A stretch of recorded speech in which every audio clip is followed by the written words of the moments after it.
Students, thanks for tuning in. In this lesson, we're going to talk about how to move from summary to analysis, moving beyond what to how and why. And we're looking at this lesson riding on the heels of our textual analysis essay. And this lesson is going to be very helpful to reaffirm the types of moves that we make while doing analysis. So, as a reminder, analysis breaks apart something into smaller parts. It looks at these smaller parts in greater detail and sees how they work together to contribute towards a larger picture, whether that's a theme or whatever the case may be. So, one thing to remember is that analysis is not mere summary. Summary tells us what happened, so summary answers the what question. But analysis answers the how and why. So if I were to write something down, it would be that. So summary equals what, analysis equals how and why. Now that's major.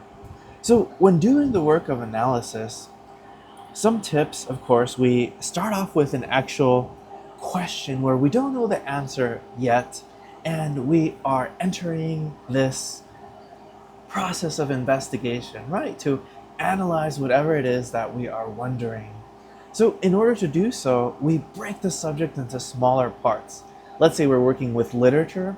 Whenever we work with smaller parts, such as characters, or setting, or figurative language, or whatever the case may be, these smaller parts, we break them down, we look at them, we lay them out on the table, and that's the what, right? And now we consider this thing like, okay, how do these parts work together and connect to create larger meaning?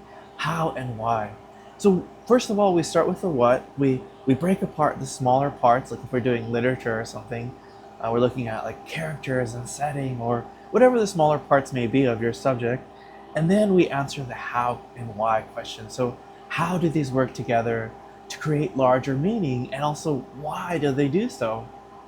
So remember, when we're doing this, don't do it all in your head. Put it on paper. This is why we do outlines, we do brainstorms, because writing is a process. You need to lay out these parts. So we learned how the surface level of something is denotation, right? And that's the what. And that is just reporting what happens or restates information or what's going on the surface. For example, we see this in this this scene in the play Hamlet. So Hamlet speaking to a skull in the graveyard.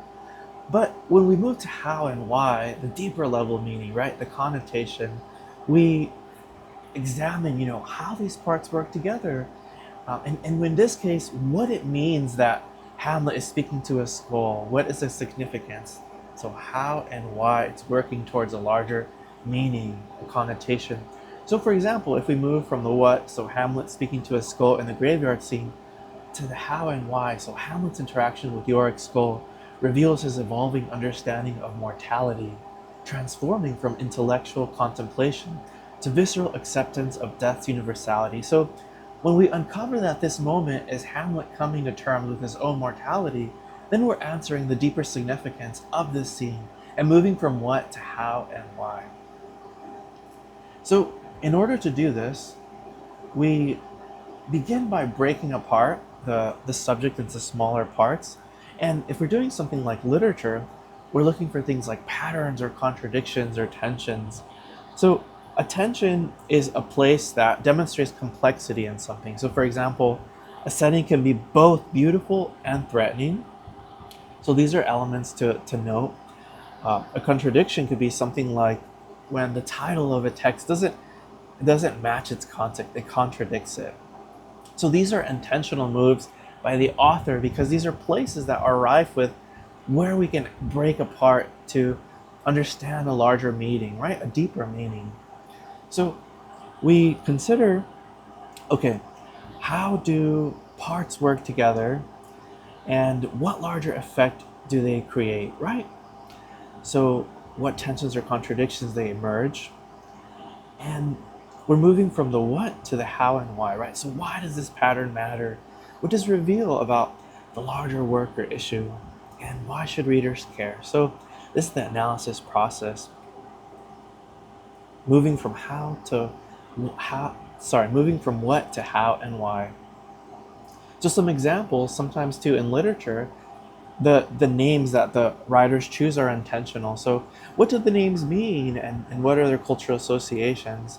And how might these choices in naming shape the reader expectations, right? About what might we expect about that character, and why might the author have made that choice, and in terms of what that could mean, right, on a deeper level. So, and then we obviously answer the implication. So why might this be important? The fact that a character is named something, and we expect a certain behavior, just like in the story of the Veld, right, where Wendy and Peter are hearkening to Peter Pan, and they're in their own Neverland. These are intentional choices by the author. Names. Names are intentional. So another thing, from what to how and why, we're moving from mere description to analysis. So if we just describe a setting as being dark and stormy night, and we answer, okay, well, how does the setting function? A lot of times the setting matches what the protagonist is going through. This is actually called the pathetic fallacy. The setting or weather matches the protagonist's emotional state. So if we say something like, okay, well, what does it mean that the setting is dark and stormy, and how might that correspond with what the protagonist is going through? We could say, okay, the storm is mirroring the protagonist's internal conflict, and the darkness in the setting symbolizes the character's moral uncertainty. So, once again, paying attention to this. So, how might something like a setting match an author, or something deeper, right? Some deeper level meaning, moving from what to how and why. So, after putting these parts on the table, of looking at these smaller components of our subject, we recognize, what might this mean, right? On a larger and the bigger picture, why is this important, and what insight might it provide? The fact that an author names a character a certain way, and maybe the behavior does match it or does not match it, or something like the intentional choice of the setting matching the internal conflict of the character. How might this change your understanding? So, once again, your analysis should lead to an interpretation that it isn't immediately obvious, right? And we do that by moving from the what to the how and why, and laying our parts on the table. So when doing this, we we want to move away from just saying what happens to how does the author develop this larger takeaway theme or message, right? What is the moving away from just what the theme to how the author does that, and not just what does the character do, but why might they do that, right? And how does that behavior point to the larger theme, right? And sometimes we see like a repetition, like why might that be repeated? How does that pattern create meaning? So once again, the main thing, and this is actually going to help with the textual analysis essay. So moving away from summary to answering the how and why is the main thing. So some pitfalls to avoid, once again, just focusing on the denotation, just plot summary, because that's summary, right? Instead, focus on the how and why. Why might this, say, like the way that something ends, point to a larger takeaway meaning, right? The resolution is how the conflict is resolved, or if it's resolved, right? How and why does that point to a larger meaning? Make non-obvious connections, and explain the significance of observations, right? And absolutely address implications. So why this all matters, why observations matter, right?